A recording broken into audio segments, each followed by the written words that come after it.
general de la CGT, señor Adelino Romero.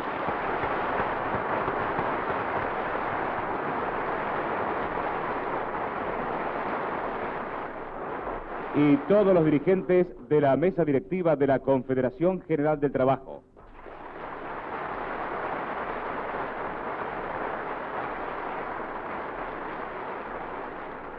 A continuación se podrá escuchar el mensaje del excelentísimo señor presidente de la República Argentina, Teniente General Juan Domingo Perón.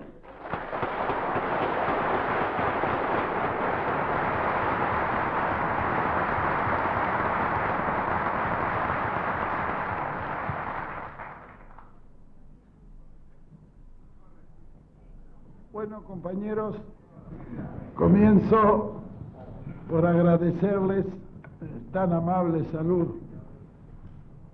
Y hoy, siguiendo el orden de las disertaciones que vengo realizando los jueves en la CGT, voy a tratar un tema que es de actualidad y que creo necesario aclarar desde el gobierno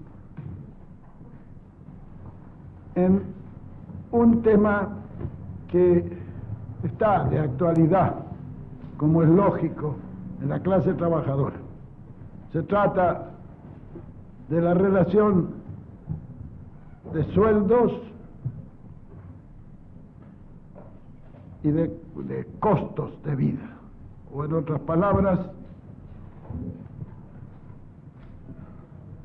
precios y salarios. Tema de suma importancia para el mantenimiento de un equilibrio sin el cual generalmente el hilo se suele cortar por lo más delgado. Para esto quiero, en pocas palabras, historiar este desenvolvimiento en nuestro país. Hace ya 30 años, cuando se crea el justicialismo, nuestro país se encuentra en este aspecto en unas condiciones lamentables. En estos 30 años, todo el proceso social del país ha avanzado. En 1943, cuando empezamos a actuar nosotros, nuestro país no tenía casi industrias.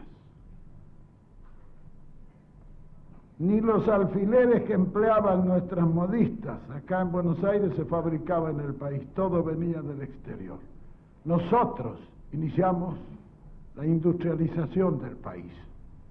Es decir, fuimos convirtiendo una masa rural en una masa urbana organizada.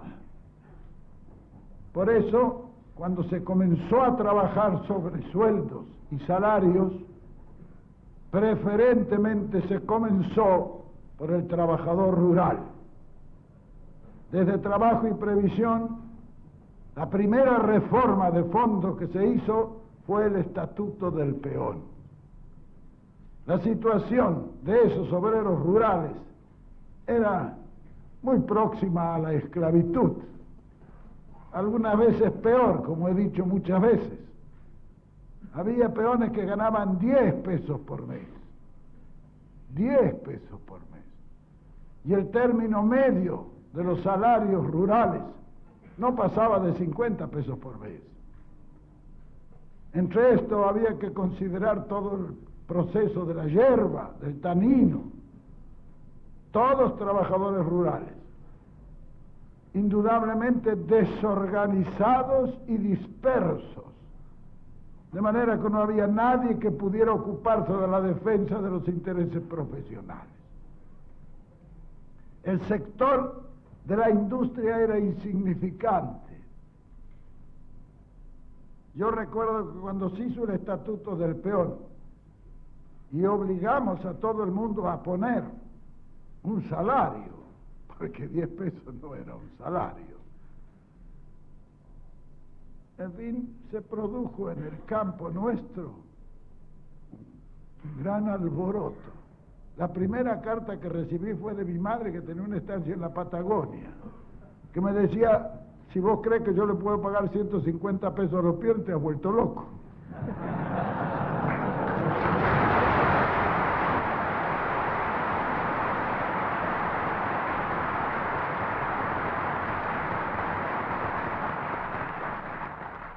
Naturalmente que yo le contesté a renglón seguido. ¿Cómo? A renglón seguido le contesté: si no podés pagar, tenés que dejarlos que vayan a otra parte donde le paguen. En vez de tener 20 peones, tenés 10, pero pagalos por lo menos.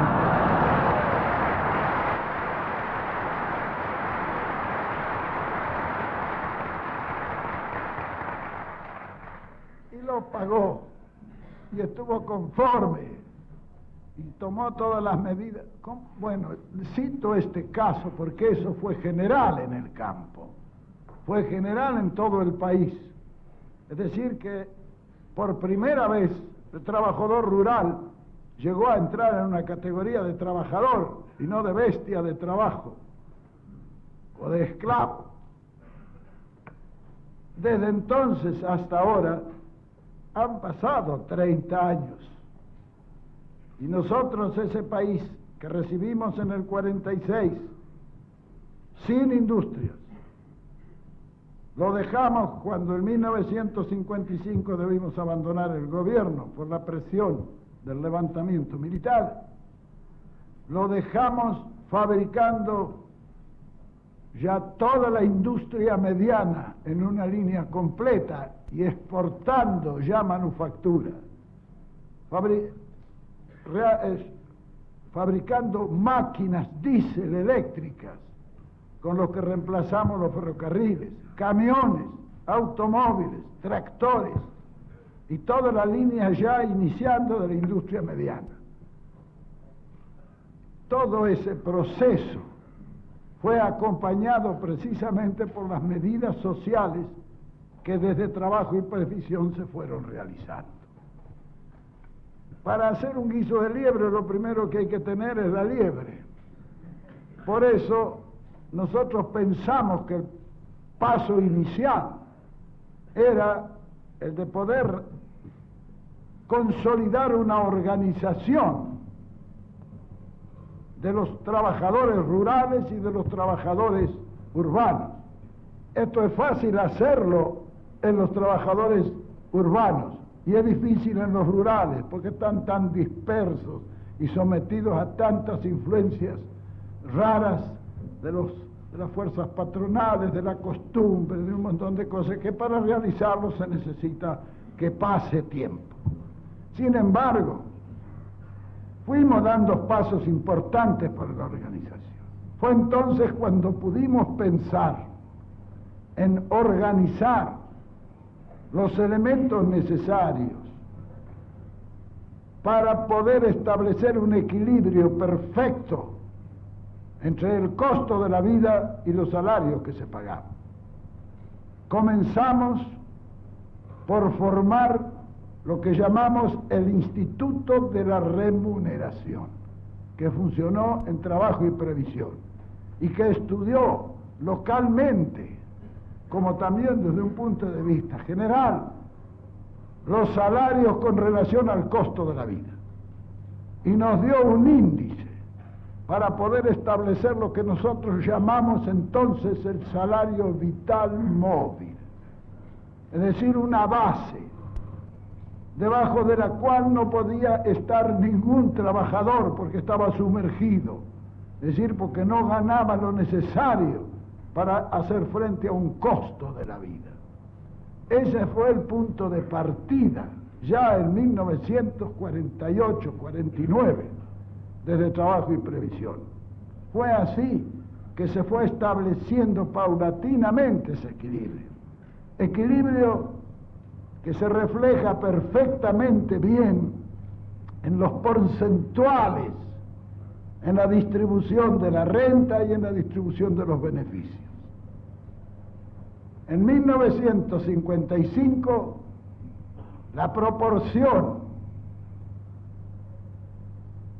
establecida y consolidada en un país con muy débil inflación, casi sin inflación, era el 47,7% de los beneficios iban al trabajo y el 52,3% iba para los patrones, para las empresas. Eso en ese entonces resultó justo porque el poder adquisitivo de la masa había aumentado extraordinariamente. Merced a que congelados los precios no habíamos permitido que la inflación anulara todo beneficio. Yo recuerdo que en el 54, una de las últimas reuniones que hice yo en la presidencia, donde concurrieron todos los secretarios generales de los gremios argentinos, yo les pregunté en este aspecto si estaban conformes, si estaban satisfechos. Y unánimemente me dijeron, no queremos aumento de sueldo, lo que queremos es que no aumenten tampoco los precios. Y efectivamente,